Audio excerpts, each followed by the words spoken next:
गरजता हिंदुस्तान, घुटनों पर पाकिस्तान, निकली सारी हेकड़ी, लेकिन भारत ने ठुकराया पाक पीएम शहबाज शरीफ की बातचीत का ऑफर। पाकिस्तान के प्रधानमंत्री शहबाज शरीफ की तरफ से टीवी इंटरव्यू के जरिए शांति प्रस्ताव को भारत फिलहाल ज्यादा तवज्जो नहीं देते दिख रहा। खबरों के मुताबिक पाक प्रधानमंत्री ने विदेशी धरती पर दिए टीवी इंटरव्यू में भले ही बातचीत और शांति प्रयासों को लेकर कुछ बातें कही हो, लेकिन उनकी ही सरकार के अंदर से दिए जा रहे बयानों में कई विरोधाभास नजर आ रहे हैं। साथ ही सीमा पार से भारत में चलाई जा रही आतंकी गतिविधियों का ग्राफ भी किसी बदलाव की तरफ इशारा नहीं कर रहा। ऐसे में भारत शहबाज की पेशकश को फिलहाल इग्नोर करने के मूड में है। सूत्रों के अनुसार पाकिस्तान के अंदरूनी अंतर विरोध के साथ ही ये भी देखना जरूरी है कि चुनावों की तरफ बढ़ रही सरकार के साथ किसी नई और स्थायी वार्ता प्रक्रिया की शुरुआत मुमकिन नहीं है। वैसे भी कंगाल पाकिस्तान अपनी अर्थव्यवस्था बचाने के लिए भीख मांग रहा है, जनता रोटी के लिए बेहाल है और वहाँ के प्रधानमंत्री शहबाज शरीफ अब दुनिया से आर्थिक मदद की गुहार लगा रहे हैं। साथी वज़रा और सब बैठे थे, उनकी भी टीम बैठी थी। तो मैंने कहा कि जनाब मेरे आप बड़े भाई हैं और मुझे बड़ी शर्म आ रही, लेकिन मजबूरी है, हमारे मामलात जो माली मामलात जो हैं इस वक्त बड़े IMF की शराइत में हम जकड़े हुए हैं। अभी भी 9th रिव्यू मुकम्मल नहीं हुआ। उनके शर्त है कि जनाब बिजली की कीमतें बढ़ाएं, फलां कीमतें बढ़ाएं, गरीब आदमी को हम कितना और बोझ डालें।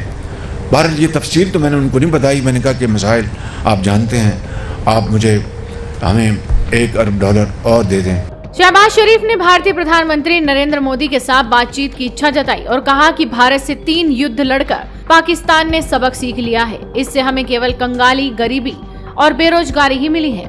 शहबाज शरीफ ने बात अल अरेबिया न्यूज चैनल को दिए इंटरव्यू में कही है। उन्होंने कहा कि भारत और पाकिस्तान पड़ोसी हैं। हमने भारत के साथ 3 युद्ध लड़े, हमें केवल कंगाली, गरीबी और बेरोजगारी ही मिली। हमने सबक सीख लिया है और अब हम शांति के साथ रहना चाहते हैं। साथ ही उन्होंने पीएम मोदी से बातचीत की इच्छा जताई और कहा कि मैं यही संदेश प्रधानमंत्री नरेंद्र मोदी को देना चाहता हूं कि चलिए बैठते हैं और बात करते हैं। हम परमाणु शक्ति संपन्न देश हैं। अब कोई जंग हुई तो कोई नहीं जानता कौन बचेगा। मैं कश्मीर सहित सभी मुद्दों पर ईमानदार, गंभीर और संवेदनशील बातचीत करना चाहता हूं।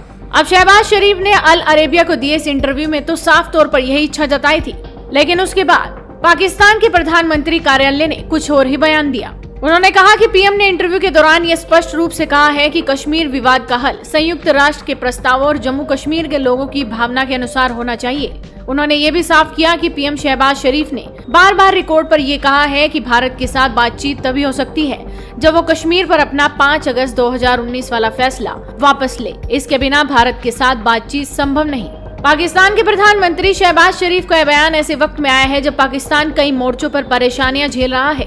पाकिस्तान में राजनीतिक अस्थिरता के अलावा आर्थिक समस्याओं का भी दौर चल रहा है, लेकिन पाकिस्तान के प्रधानमंत्री कार्यालय की तरफ से बयान आता उससे पहले ही भारत की तरफ से शहबाज शरीफ के इस ऑफर को ठुकरा दिया गया।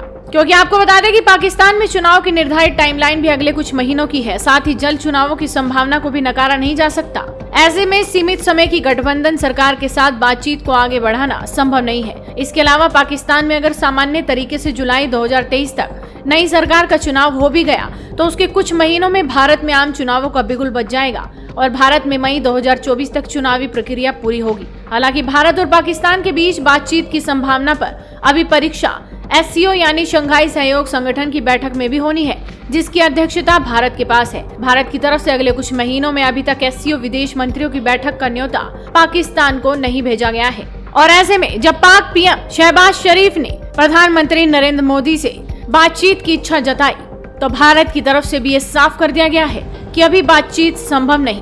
पहले आतंकवाद को खत्म करें, उसके बाद ही कोई बातचीत संभव हो पाएगी। वीडियो को शेयर कीजिए और जुड़े रहिए हेडलाइंस इंडिया के साथ।